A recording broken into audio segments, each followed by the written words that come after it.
नामक प्रकरण ग्रंथ का श्रवण कर रहे हैं।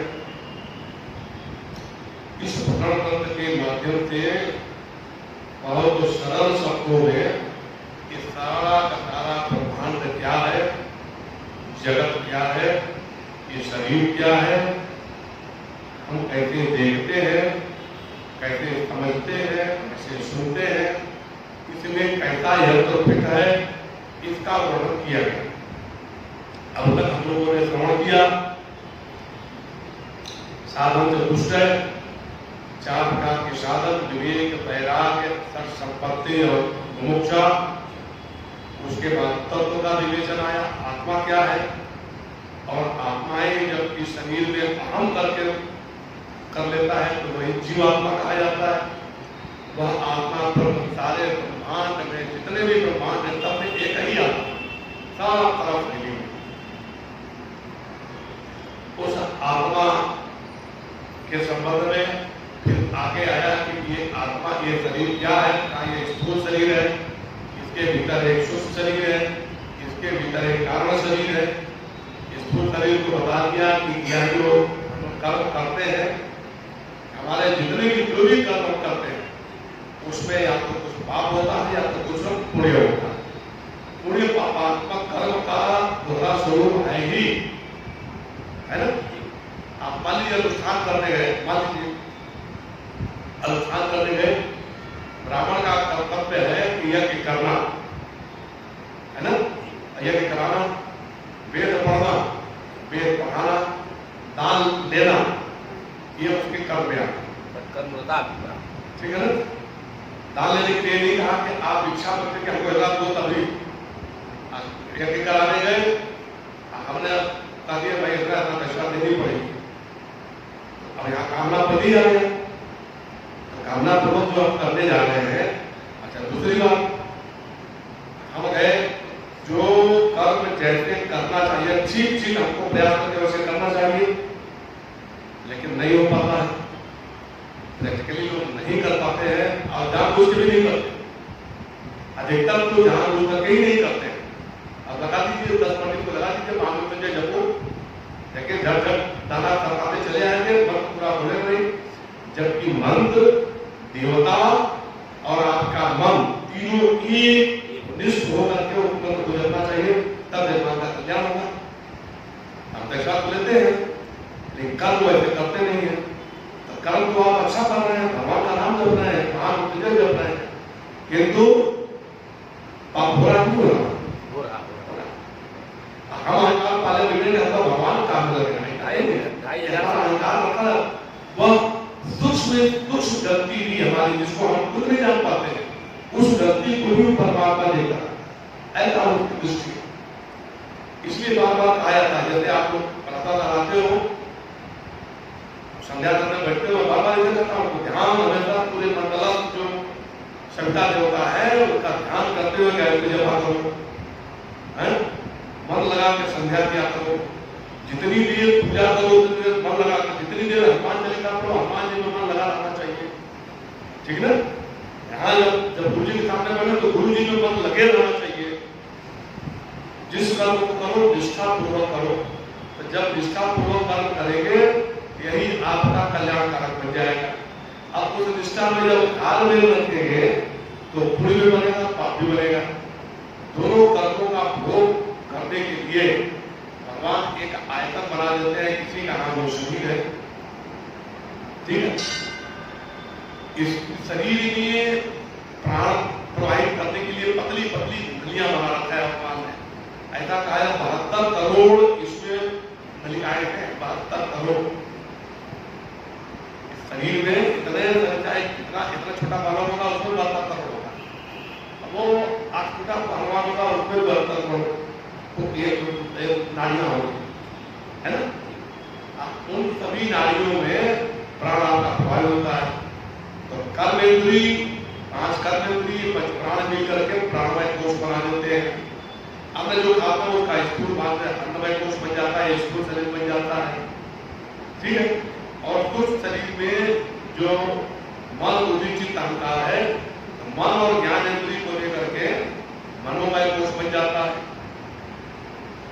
ज्ञानेंद्रिय और बुद्धि को लेकर के विज्ञानमय कोष बन जाता है।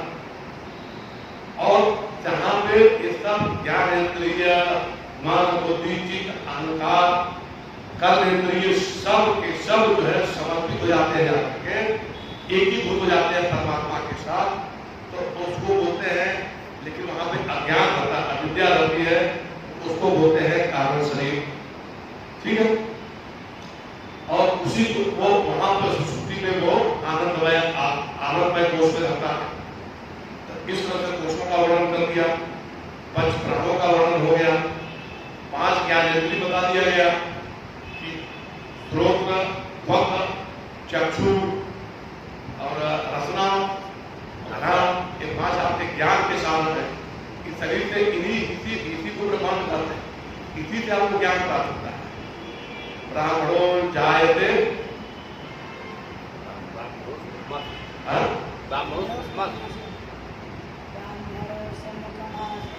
ब्राह्मणस्य मुखमास,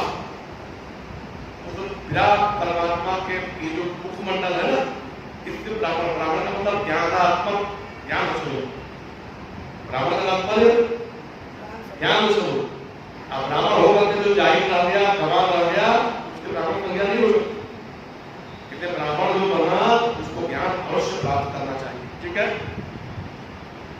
बालिके तुम यहाँ एक जगह बैठ जाओ, या तो जाना हो जाओ, इधर का नहीं रुको, बैठना तो बैठो, जाना हो जाओ।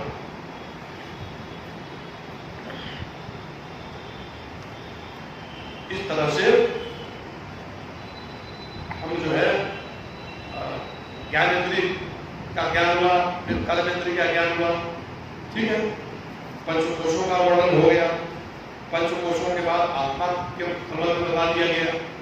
अब उत्तरार्ध इसका शुरू करते हैं। उसमें कल जो वर्णन आया था कि सबसे पहले उस परमात्मा ने इच्छा किया कि मैं अकेला हूँ, एक ही ब्रह्म था, अकेला हूँ, कोई जगत न ब्रह्मांड कुछ नहीं, कुछ भी नहीं। तो उसने इच्छा किया कि मैं एक हूँ, अनेक हो जाऊँ। उसके इच्छा करते ही उसकी माया शक्ति जागृत हो गई। कैसे? आप जरा जब सो कर उठिए, जिस समय उठ के बैठते हैं, उस समय आपके मन, बुद्धि, चित्त, अहंकार कोई क्रियाशील नहीं होता। जैसे उठते उस समय, ठीक, अब थोड़ी देर बाद क्षण भर, 2 क्षण 10-20 सेकंड लगता होगा, उतनी देर में आपको याद आ जाता है, अरे मैं तो रात में सोया था, ये काम बाकी है? आपके मन में इच्छा हुआ, आपकी शक्ति जागृत होने लगी, है ना? ऐसे ही वह परमात्मा जैसे उसने इच्छा किया, उसकी माया शक्ति जो है जागृत हुई। माया में 3 गुण होते हैं, सत्व गुण, तमोगुण और रजोगुण। उस माया के सत्व गुण से अत्यंत सूक्ष्म 5 तत्व उत्पन्न हुए। उससे सबसे पहले परमात्मा से जब आकाश उत्पन्न हुआ, ठीक, आकाश से वायु उत्पन्न हुआ, वायु से तेज उत्पन्न हुआ, तेज से जल उत्पन्न हुआ, और जल से पृथ्वी उत्पन्न हुई। ये जो दिख रहा है, ये नहीं सूक्ष्म। अभी आपको समझा देंगे हम सूक्ष्म क्या होता है, अभी सूक्ष्म नहीं पकड़ पाएंगे। कल हमने बताया था कि इस शरीर को हम तो देख लेते हैं, स्थूल को, इसके भीतर जो सूक्ष्म शरीर है उसको जान पाते हैं। कोई देखा है? तो नहीं, अनुभव करते हैं। सूक्ष्म शरीर क्या है? मन, बुद्धि, चित्त, अहंकार, ये तो सूक्ष्म शरीर है। अपने मन को भी जानते हैं, बुद्धि को भी जानते हैं, चित्त को भी आप जानते हैं, अहंकार को भी जानते हैं। तो अनुभव कर लेंगे, लेकिन देख नहीं सकते, इंद्रिय ग्राह्य नहीं है। कानों तो सुन नहीं सकते, आंखों को देख सकते, इसलिए उसको सूक्ष्म कहा गया। ठीक है। तो सबसे पहले परमात्मा ने 5 सूक्ष्म भूत उत्पन्न किए, है ना? पंच सूक्ष्म पंच महाभूत उत्पन्न किया। क्या? आकाश, उससे वायु, वायु से तेज, तेज से जल, जल से पृथ्वी। कितने उत्पन्न हुए? उस परमात्मा की जो माया शक्ति है उसमें 3 गुण होते हैं। उस 3 गुण में सत्वगुण, रजोगुण और तमोगुण, सत्वगुण में ये 5 पंच महाभूत सूक्ष्म उत्पन्न हुए। ठीक है। अब इन पांचों महाभूतों सत्गुण उत्पन्न हुए हैं, तो उन पांचों महाभूतों से आपके एक एक ज्ञान इंद्रिय उत्पन्न हुई। ठीक है, आकाश से स्रोत इंद्रिय, आकाश से आपकी स्रोत इंद्रिय उत्पन्न हुई, वायु से त्वक इंद्रिय उत्पन्न हुई, तेज से चक्षु इंद्रिय उत्पन्न हुई, जल से रसना इंद्रिय उत्पन्न हुई और पृथ्वी से घ्राण इंद्रिय उत्पन्न हुई। ये पांच ज्ञान देने वाली पांच इंद्रियां उत्पन्न हुई। ये कितने उत्पन्न हुई? सात्विक अंश से, माया के सात्विक गुणों से पंच महाभूत उत्पन्न हुए पुरुष में। अब उन्हीं पंच महाभूतों से पांच ज्ञान इंद्रियां उत्पन्न हो गई।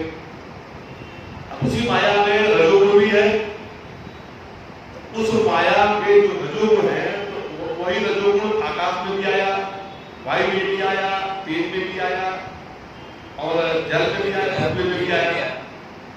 तो रजोगुण, पांचों रजोगुण से पांच कर्म इंद्रिय उत्पन्न हुए। पांचों रजोगुण से पांच कर्म इंद्रिय उत्पन्न हुए। कौन कौन कर्म इंद्रिय हुए? आपके वाक, मुख, हस्त, पाद, उपस्थ। उपस्थ मतलब तुम समझ रहे हो?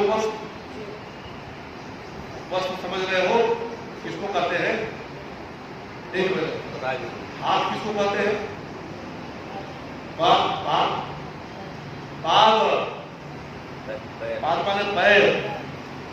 हिंदी में पैर बोलते हो ना? संस्कृत, यहाँ संस्कृत पढ़ने आए हो, संस्कृत भाषा सीखने की कोशिश करो। पैर को क्या बोलते हैं? पाद। ठीक है, ठीक है। नमामि गुरुवे पाद पंकजम, एक श्लोक है ना? गजाननं भूतगणाधिसेवितं कपितजम्बूफलचारुभक्षणं समाहृतं शोकविनाशकारकं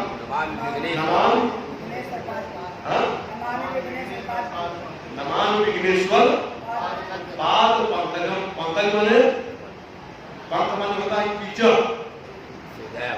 कीचड़ से उत्पन्न होने वाला जो पुष्प है कमल का फूल। पंकज माने कमल का फूल। तो पाद माने पैर। भगवान गणेश जी का पैर कहता है पाद पंकजम, कमलवत, कमल की तरह से मुलायम पैर है। ऐसे सभी देवता का, राम जी का भी जो है पाद पंकजम है, शंकर जी का भी पाद पंकजम है, माता जी का भी पाद पंकजम है, हनुमान जी महाराज का भी पाद पंकजम है। ठीक है, तो बड़े अपने से बड़े अपने गुरु जी का कहना होगा, कहते पाद पंकजम नमामि, आपके चरणवत कमलवत चरण को प्रणाम करता हूं। ठीक है, पाद माने आगे बढ़े, और वाक माने मुख, वाणी। वाणी कहाँ बोलते हैं? मुख से बोलते हैं, वाक बोलते हैं। वाक माने वाणी, जो बोलते हैं ना, बोलना चालना है तो वाक बोलते हैं। अच्छा, आप लोग नंबर 1 जाते हो, नंबर 2 जाते हो? नंबर 1 जाते हो कि नंबर 2 जाते हो? नंबर 1 जाते हो कि जाते हो? जाते हो। हमने नंबर क्या बताया था? हाँ, जोश बोलो सब लोग। लघु शंका। लघु शंका किससे करते हैं? जल निकलता है ना, तो शरीर के जिस अंग से लघु शंका करते हो उसी को उपस्थ बोलते हैं। क्या बोलते हैं? उपस्थ। और शरीर के जिस अंग से नंबर 2 करते हो उसको बुला बोलते हैं। क्या बोलते हैं? क्या करेगा? तो ये 5 कर्म इंद्रिय उत्पन्न हो गए उसके राजस अंग से। अब पांचों के राजस अंगों को मिला करके पंच प्राण बन गए। ठीक है, आपके प्राण उत्पन्न हो गए। ये प्राण उत्पन्न हो गए तो प्राण क्या हो गया? रजोगुण हो गया। कर्मेंद्रिय भी रजोगुणी है, लेकिन कर्मेंद्रिय जितने हैं वो कुछ न कुछ करता रहता है। ज्ञान इंद्रिय कुछ नहीं करता, खाली समझता है। काम कुछ करता है, हिलता जुलता नहीं। आप बैठे हैं, काम में अपने आप शब्द आएंगे, है ना? आंख से अपने आप सब दिखाई देगा। आप कहीं जाती नहीं देखने, कहीं जाती है, कहीं नहीं। जीवा कहीं जाता है, अपने आप उसका रस आएगा होता है ना। त्वचा कहीं जाती है, यहाँ पे है, जो अगर बैठेगा वो जान जाएगा कौन बैठा, मच्छर बैठा उसको जान जाएगा, अगर चींटी बैठी उसको जान जाएगा, है ना। बच्चे सोए रहते हैं, छोटे बच्चे, माँ उसका स्पर्श करके बच्चा जान जाता है। कोई परिचित आदमी देखे छूता है, चौंक के जगता है। इतना परमात्मा की बनाई हुई बुद्धि कितनी विलक्षण है, इतना छोटा बालक भी स्पर्श से समझ जाता है कि मेरी माँ है और ये मेरे अपरिचित है। ठीक है, तो इस तरह से यह पांचों लोग आपके ज्ञान इंद्रिय ये कुछ नहीं करते हैं, केवल ज्ञान इनको अनुभव करते हैं क्या हुआ क्या है। ठीक है, ज्ञान क्या हुआ, अनुभव होता है, ज्ञान का अनुभव। आप देख रहे हैं ना, एक चित्त का अनुभव हो रहा है भीतर, ठीक है ना। तो इस तरह से वो पंच महाभूत जो थे उसके सात्विक कर्म से 5 ज्ञानेंद्रिय उत्पन्न हुई। उन पंच महाभूतों के राजस अर्थ से 5 कर्मेंद्रिय उत्पन्न हुए और पंच प्राण उत्पन्न हुए। अब तामस गुण बच गया, तो उनके तामस गुण को ब्रह्मा जी ने, हिरण्यगर्भ ने, पितामह ने पंचीकृत किया, खिचड़ी बना दिया, एक हड़िया में डाला, अब दिया उसको, क्या बन गया वो, पंचीकृत हो गया। पंचीकरण की अलग विधि है, इसमें कितना मिलाते हैं, अलग अलग विधियां हैं, तो अब वो अलग विषय बनेगा। तो पंचीकृत कर दिया, उस पंचीकृत से स्थूल उत्पन्न हुए, उस स्थूल से सबसे आकाश जो दिखता है वो स्थूल आकाश है। ठीक है, उससे फिर वायु उत्पन्न हुआ, फिर ये जो अग्नि और ये सूर्य इत्यादि दिखते हैं स्थूल बात है। ठीक है ना, यह स्थूल है। उससे फिर जल, ये जो जल दिखाई देता है ये स्थूल है, ये रजो तामस गुण है। और पृथ्वी उत्पन्न हुई, ये तो समष्टि में उत्पन्न हुआ। समष्टि मतलब ब्रह्मांड में। इन्हीं पांचों तत्वों को मिला करके ब्रह्मा जी ने ये शरीर बना दिया। इसी शरीर में 5 ज्ञानेंद्रिय, 5 कर्मेंद्रिय, मन बुद्धि चित्त अहंकार, पंच प्राण और 5 तत्वों का पंचीकृत करके यह शरीर, ये पूरा शरीर कितना हो गया, कितने तत्व हो गए इसमें, पंच महाभूत 5, फिर उसके बाद पंच ज्ञानेंद्रिय 10, पंच कर्मेंद्रिय 15, उसके बाद पंच प्राण 20, उसके बाद इसके भीतर है मन बुद्धि चित्त अहंकार, कितने हो गए, ये 24 तत्वों से बना हुआ यह शरीर आपका है। ये पूरा का पूरा शरीर 24 तत्वों से बना हुआ है। इसको बोलते हैं व्यष्टि, यानी व्यक्ति। जो कुछ तुम्हारे शरीर में है ना, यही पूरे ब्रह्मांड में है। यह व्यष्टि शरीर हमारा शरीर है, इसके जो मालिक हैं उसको कहते हैं जीवात्मा। ठीक, जो समस्त सारे सबको मिला करके जो समष्टि है शरीर, ठीक है, ये वहां भी है। जैसे शरीर है तो विराट का भी शरीर है, आकाश, इसका आकाश जल पृथ्वी वायु तेज ये सब मिलाकर बना है। ऐसे पांचों जो है ये पांचों का मिला करके उस परमात्मा का शरीर है, ये उनका शरीर है। इसलिए आप देखेंगे ये जो दिखाई देता है प्रकृति चेतन दिखाई देती है। जल में चेतनता है, कैसे चेतनता है, आपको प्यास लगी है, जल आप पिएंगे तो प्यास बुझ जाएगी, है, तृप्त कर देता है ना। तो इस तरह से परमात्मा का यह जो विराट स्वरूप है, विराट शरीर है, अब उस विराट शरीर में जैसे हमारे में सूक्ष्म शरीर है मन बुद्धि चित्त अहंकार, वैसे परमात्मा का भी उसमें मन बुद्धि चित्त अहंकार है। ठीक है, वह जो मन बुद्धि चित्त अहंकार है उसको महत्व बोलते हैं, समष्टि में महत्व बोलते हैं, और व्यष्टि में उसी को मन बुद्धि चित्त अहंकार बोलते हैं। ठीक है, अब इस मन बुद्धि चित्त अहंकार में अहम करने वाला जो चेतन जीव जो आत्मा है उसका नाम जीवात्मा है। समष्टि में जो अहम बुद्धि किया हुआ है उसका नाम हिरण्यगर्भ है, ब्रह्मा। वेदांत की भाषा में हिरण्यगर्भ, ठीक है। लेकिन ये जो बना इसमें जीवात्मा है, ऐसे ही वो जो ब्रह्मा जी का निर्माण हुआ है, हिरण्यगर्भ का निर्माण हुआ, उसको निर्माण करने वाला माया, माया और ब्रह्म। तो ब्रह्म जब माया से आच्छादित हो जाते हैं, माया की उपाधि में आ जाते हैं ब्रह्म, तो वो क्रियाशील हो जाते हैं, ठीक है। तो उनका उपाधि हो जाते हैं ईश्वर। तो जो चेतन, अब ईश्वर किसको कहेंगे हम? चेतन माया उपाधि से ईश्वर कहलाता है। चेतन माने ब्रह्म, ठीक। ब्रह्म चेतन माया उपाधि से ईश्वर कहलाता है। और वही चेतन वही ब्रह्म व्यक्ति के शरीर में अविद्या उपाधि से, अज्ञान, क्योंकि हमको ज्ञान नहीं हो सकता वो छोड़ता, तो अविद्या उपाधि से यह जीव कहलाता है, ठीक है। आप समझ रहे?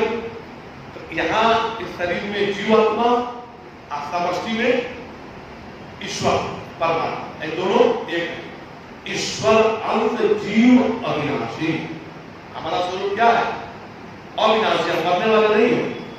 ये शरीर जाता है और आता है, हम सदा इसके भीतर जो मालिक है वो हम है। इस शरीर में रहने वाले हम मालिक हैं, ठीक है ना। जैसे मान लो कि वहां कोई छप्पर बना है, छप्पर में रहने वाला मालिक कौन है? आप हो। तो छप्पर गिर गया तो आप थोड़े गिर गए, मालिक अलग छप्पर अलग। ऐसे घर अलग है, घर में रहने वाला जो मालिक है बिल्कुल अलग है। लेकिन ख्याल में लेता है कि अलग मालूम नहीं पड़ता है। छप्पर गिरा तो मालिक होता है हम ही मर गए, उस समय भी हम नहीं दिखता है, अविनाशी हम है।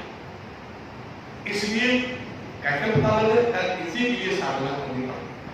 जब तक यह जीव और उस ईश्वर की एकता नहीं होगी, अपने ईश्वर अंश को प्राप्त नहीं कर लेगा, तब तक अपने को मरने वाला समझेगा।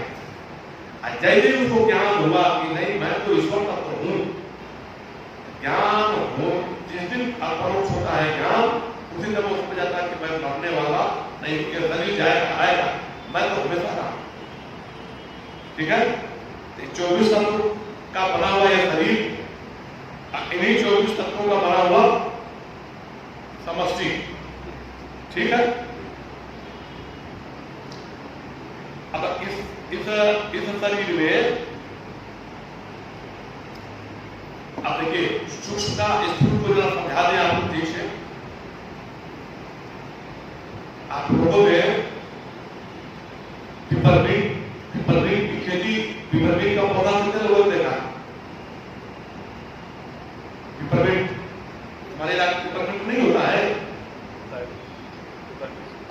पिपरमिंट खेती नहीं होती है, देखे नहीं हो, कहीं का पौधा होता है, बड़ा होता है, हरे रंग की झाड़ी झाड़ी होती है।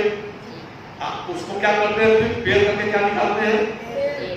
तो तेल देखे होने का होता है। अब कोई तेल यहाँ निकाल रहे हैं, पिपरमिंट है, तेल को देख के जल्दी कोई कभी जो कभी देखा ना हो तेल, वो समझ पाया कि ये पिपरमिंट है, बोलो तो पानी जैसा दिखता है। अच्छा वही पिपरमिंट फिर सुखा देते हैं तो क्या हो जाता है? सफेद हो जाता है, पानी में डाल खाते हैं ना पिपरमिंट, देखा है? वही पिपरमिंट कैसा हो गया? सफेद हो गया, दाने दाने मिट्टी जैसा। अब दाने को रख दो, आपका तो कि पिपरमिंट है, ये हरा वाला वही है, समझ में आया? अच्छा तीसरी स्टेज में लोग वो जो तेल निकला पिपरमिंट का, अब किसी ने क्या किया? तेल में से उसको गैस की तरफ से, हवा की तरफ से छू बना दिया, अब उसमें भर दिया, और जो स्प्रे मारते हैं ना, स्प्रे फुर मारने वाला स्प्रे बना दिया। स्प्रे निकला तो उसमें पिपरमिंट की गंध निकलेगी। स्प्रे मारा कहा क्या है? पिपरमिंट है क्या? पिपरमिंट तो पौधा होता है, उसी का सूक्ष्म अंग बन गया नहीं बन गया? तो संतान में उल्टे क्रम है, संतान में उल्टा क्रम होता है। पैदा कौन करता है? पुत्र को पैदा कौन करता है? माँ बाप। अब कहते क्या है? फलाने का लड़का है, उल्टा संसार में सारी मानता उल्टी चलती है। पुत्र किसका? माँ का। अब कहते हैं फलाने का लड़का है। अच्छा, दूसरी चीज देखो, हम लोग पहला ही श्लोक पढ़ते हैं गीता में। क्या पहला श्लोक? जो तो बोलो, भले फटक जाते हो कि कहीं गलती हो जाए तो बोलो। हाँ, ऊर्ध्व मूलम अधोभाग। ऊर्ध्व माने ऊपर, मूल माने जड़। यह संसार रूपी जो वृक्ष है इसकी जड़ ऊपर है। अधः शाखा, शाखा माने शाखा, शाखा शाखा। ऊर्ध्व मूलम, अधः माने नीचे, उसकी शाखाएं नीचे फैली हुई है। अब संसार में जड़ नीचे, शाखाएं ऊपर। आई बात बोले तो ऊर्ध्व मूल है, मूल ऊर्ध्व है, वो दिखता नहीं है, और शाखाएं नीचे फैली हुई सब दिख रही है। ठीक है ना? मूल क्यों कहे ऊपर? क्योंकि वो ऊपर कहा भगवान परमात्मा ऊपर है। परमात्मा सब जगह है, लेकिन संसार में समझाने के लिए करें तो भगवान ऊपर देख रहा है। जो इस सारे ब्रह्मांड का जो जड़ है वो परमात्मा ऊपर है, और उसी से निकला हुआ आकाश, वायु, तेज, जल, पृथ्वी सब उससे बना, इसलिए नीचे शाखा आ गई। और वास्तविकता क्या है? ऊपर मूल है और नीचे शाखा है। और जगत में क्या मानते हैं? नीचे जड़ है, ऊपर शाखा है ना? माया यही, माया उल्टा को उल्टा, उल्टा को उल्टा कर देती है। जो जैसा है, आप जरा देखो, आप शीशे में जाइए, शीशे में अपना चेहरा देखिए। जो आपका बाएं भाग का चेहरा है वो दाहिने ओर दिखाई देगा, और दाहिने ओर का चेहरा बाएं ओर दिखाई देगा। नहीं आपको शीशे में बाएं वाला चेहरा, बाएं वाला भाग इधर दिखाई देगा शीशे में, इधर वाला इधर दिखाई है ना? ठीक होता। तो यही माया का काम है, माया इसे कर देती है। अब देखो, सूक्ष्म पंच महाभूत परमात्मा ने पहले उत्पन्न किया जिसको कोई पकड़ नहीं सकता। ठीक है? उन सूक्ष्म पंच महाभूतों से परमात्मा ने फिर विभिन्न विभिन्न तत्व बना दिए। ज्ञानेंद्रिय, कर्मेंद्रिय, उसके देवता। ठीक है?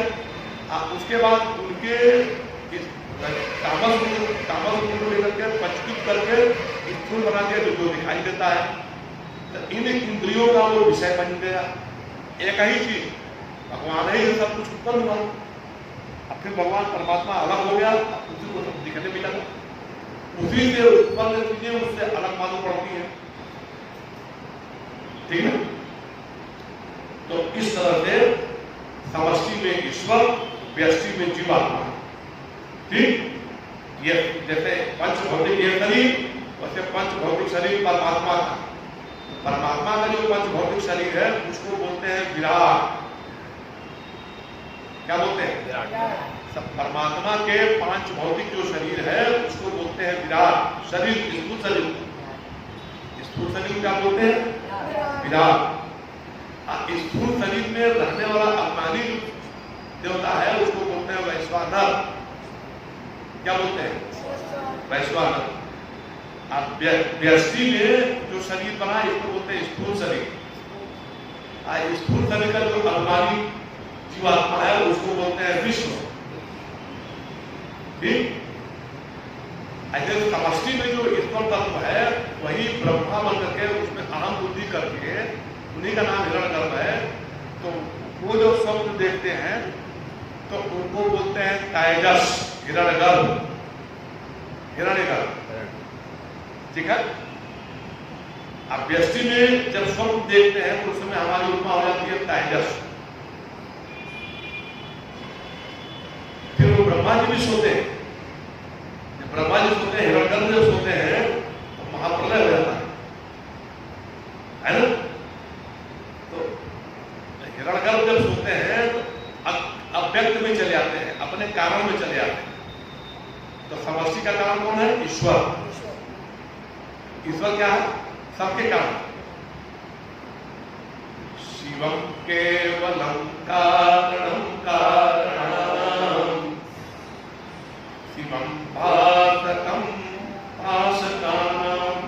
समस्त भाषित होने वाले पदार्थों को भाषित करने वाले शिव हैं, यानी ईश्वर तत्व है। समस्त कारणों के कारण परम कारण है ना, परमात्मा है। इस तरह से व्यष्टि में जीव, समष्टि में ईश्वर, ठीक है। व्यष्टि में स्थूल शरीर, समष्टि में विराट। व्यष्टि में जो स्वप्नावस्था का तेजस बोलते हैं, समष्टि में हिरण्यगर्भ, ठीक है। व्यष्टि में जिसको जब गहरी निद्रा, जब गहरी सुषुप्ति में जाते हैं तो हमारी संज्ञा होती है प्राज्ञ। क्या संज्ञा होती है? प्राज्ञ। गहरी सुषुप्ति में इसी जीवात्मा को प्राज्ञ करते हैं और समष्टि में उसी को ईश्वर करते हैं, ठीक है। तीनों चीज समझ में आ गया। इतना व्यष्टि में विश्व,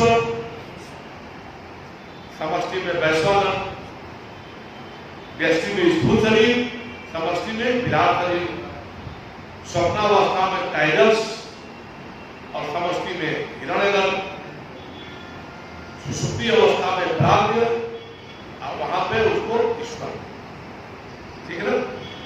इतना ही आपको 24 तत्व बता दिया गया, व्यष्टि बता दिया गया, समष्टि बता दिया गया